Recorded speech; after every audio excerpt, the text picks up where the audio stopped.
Hey guys, and welcome to Let's Click Photography. My name's Dave, and this week we're at Yew Tree Tarn, which is in the Lake District. And I've got to be honest, the conditions are pretty rough.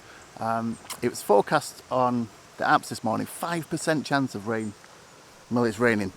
It did say 100% chance of mist, and we've got mist. So, you know, you win some, you lose some. Today is all about exposing. Right, so first up, as you can see, I am mounted on my tripod in the vertical. I've got a composition in front of me that includes some lovely kind of tree colours, almost in the foreground, just across the water here. And we are roadside location, so you're going to hear some cars coming past.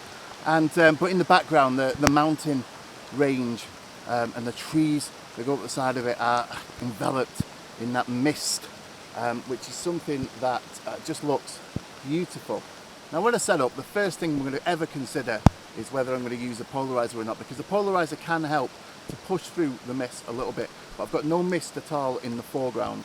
All of the water here is cleared of mist. The mist is starting to build up on the mountain regions in the background, which is great. So I don't need more polarizer to get through the mist, because I can already see through the mist, and I want that mist in the background. Right, the next thing that I'm going to do is to check my white balance.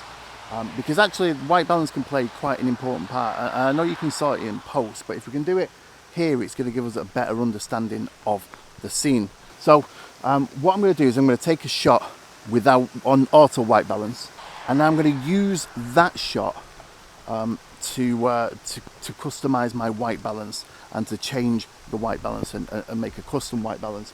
And once I've done that, as you'll see on the screen here, it changes the look of the shot, and these are straight out of camera. It changes the look of the shot quite dramatically. So then next up, I'm going to be looking at my histogram, and this is the setting that if you don't use your histogram, turn it on. This is how to really expose well for any scene. Never overexpose, never underexpose ever again. Just expose well for the scene that you're looking at. And what we've got with the scene that I'm looking at is a dark mountainous range in the background. That mist, which I wouldn't say is white, is very grey, which the camera's going to love because that likes to see mid-greys.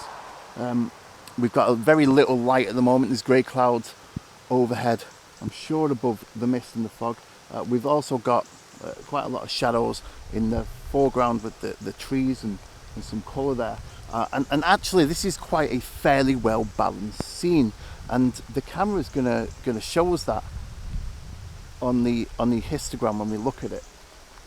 So a histogram is one of those scary things, a scary setting that is quite daunting to use actually. I avoided looking at a histogram for a long time because I didn't understand what it meant, but in a nutshell, all of your blacks are on the left, blacks, shadows on the left.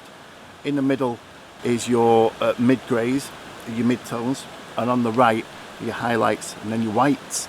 And your camera is very good at collecting all of the information in mid-tones and mid-greys, and less great at getting extreme highlights, extreme whites, and extreme darks, extreme blacks.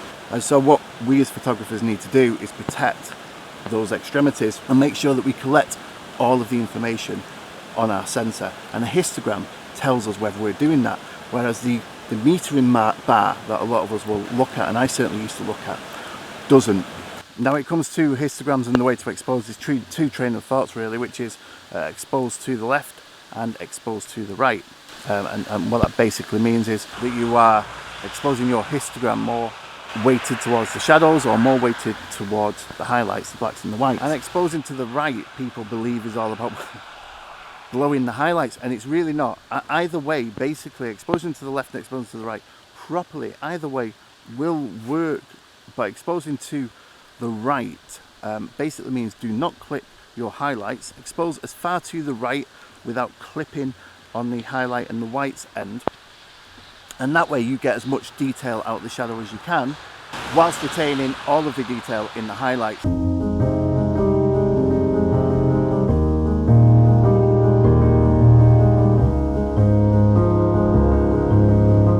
And so in foggy conditions, I don't underexpose, I don't overexpose, what I do is I use my histogram, and that will allow me to expose for the scene in front of me.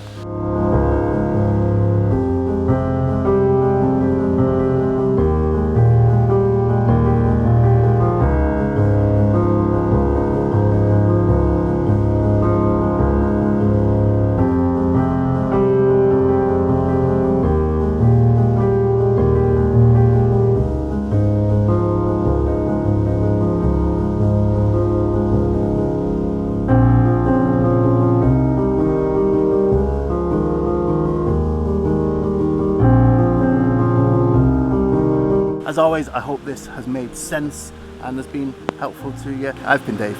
This has been Let's Click Photography, and from me, for now, ciao.